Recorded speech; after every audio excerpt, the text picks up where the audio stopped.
पटवी plant पहुंचने की यहाँ की दयनीय हालत को देखकर मन बहुत दुखी हुआ। यहाँ पर पहुंचने का जो रास्ता है वो भी बहुत खतरनाक स्थिति में है कि डंपर तो आ सकते हैं परंतु एक गाड़ी का आना यहाँ बहुत मुश्किल है। पैदल चलना तो खैर भूल ही जाओ। और यहाँ की जो हालात हैं वो बहुत दयनीय हैं। यहाँ कहा जाता है कि लगभग 2200 टन कूड़ा रोज आ रहा है यहाँ पर। 220 टन कूड़ा रोज आ रहा है, परंतु उसके बावजूद शहर में कूड़े के जगह जगह ढेर हैं। मुझे समझ नहीं आ रहा कि इतना कूड़ा प्रोड्यूस हो रहा है हमारे शहर में या ये कहीं कुछ धांधलेबाजी है कूड़े को लेकर। इसकी अब चर्चा की जाएगी, इस पे अब गहन जांच की जाएगी। आज यहाँ पर नहीं हो रहा। डोर टू डोर कलेक्शन के बावजूद जो गीला सूखा कूड़ा इकट्ठा आता है उसके कारण यहाँ पर ज़्यादा मिसमैनेजमेंट है। अगर हम गीला सूखा कूड़ा अलग अलग करके इनको देते हैं तो इनकी भी काफ़ी मदद रहेगी और हमें भी काफ़ी जो इसको जांच का विषय है उसमें भी हमें सहायता रहेगी। रिकॉर्ड भी चेक किया है आज क्या कुछ?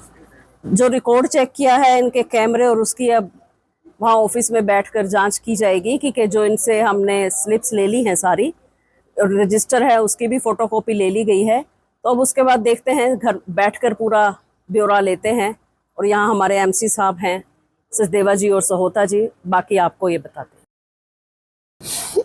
देखिए, मेयर साहब ने अपने वक्तव्य में सारी बातें आपको बता दी कि कूड़ा जहाँ पर आता है वो अपने आप में एक बहुत बड़ा कूड़ा है।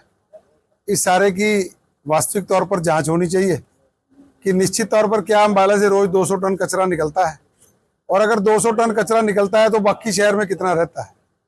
200 टन कचरा रोज शहर से निकलने के बाद भी शहर की गलियां, नालियां, बाजार और डंपिंग पॉइंट भरे रहते हैं। तो क्योंकि लगातार रैंकिंग व्यवस्था गिर रही थी और नगर निगम के अधिकारी कितने के संजीदा है अम्बाला शहर को लेकर, इसका अंदाजा आप इसी बात से लगा सकते हैं कि इतना कचरा निकलने के बावजूद भी शहर की रैंकिंग गिर रही है और खर्चा बढ़ता जा रहा है नगर निगम का, और सफाई के नाम पे शून्य। तो इसलिए आज हमने यहाँ से शुरुआत की है। अब इस सारे सिस्टम को समझेंगे और धीरे धीरे अधिकारियों से बात करने का प्रयास करेंगे कि वो कैसे, उनके पास क्या योजना है, कैसे वो काम करते हैं और इनके साथ क्या योजना है और कैसे ये काम करते हैं। फिर जहाँ कमियां होगी उनको सुधारेंगे, और अगर कुछ कमियां निकली या लगा कि कुछ भ्रष्टाचार है तो उन भ्रष्ट अधिकारियों के विरुद्ध FIR भी दर्ज करवाने का प्रयास करेंगे।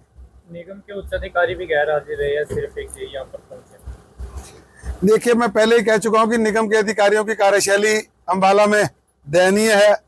मुझे उन पर कई बार क्या कहें, अब व्यवस्थाएं कुछ ऐसी हैं, मैं किसी भी व्यवस्था पर कुछ कहना नहीं चाहता, परंतु यह है कि कुल मिलाकर मेयर साहब के नेतृत्व में जिस प्रकार अम्बाला में जल भराव में हमें काफी हद तक राहत मिली है, अब इस कचरे और कूड़े को भी हम सुधारेंगे और कोशिश करेंगे कि शहर भी साफ हो और अम्बाला की सफाई में रैंकिंग भी आगे बढ़े।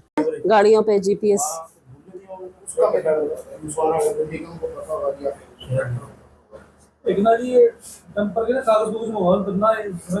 चलो, ये हमारी कोई मरे को चाहिए तो मालिक की जिम्मेदारी। अगर कोई एक्सीडेंट सब कुछ है।